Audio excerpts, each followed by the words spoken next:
Mene je nevera, oluja. Kad ste sa brodom na moru i kad krene nevera ili oluja, to može biti jako nezgodno.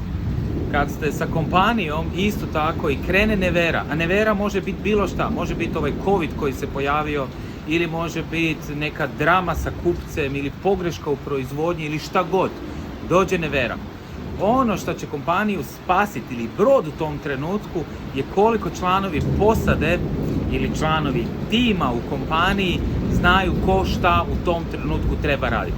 Koliko je to dobro posloženo, a to se slaže za vrijeme dok sjaji sunce, a ne dok je drama i kaos i nevera. Koliko je to dobro posloženo, toliko će brod ili kompanija dobro iz te nevere izaći van. Dakle, zaključak ovdje, ljudi, je stvarajte pravila, stvarajte procese, dogovarajte se dok je sunce i dok je dobro vrijeme. A kad dođe nevera, ostanite mirni, svaki napravi svoj posao i stvari će biti kako treba. Doći će ponovno sunce, to je sigurno. Boom your company i uživajte u biznisu, čak i u neveri.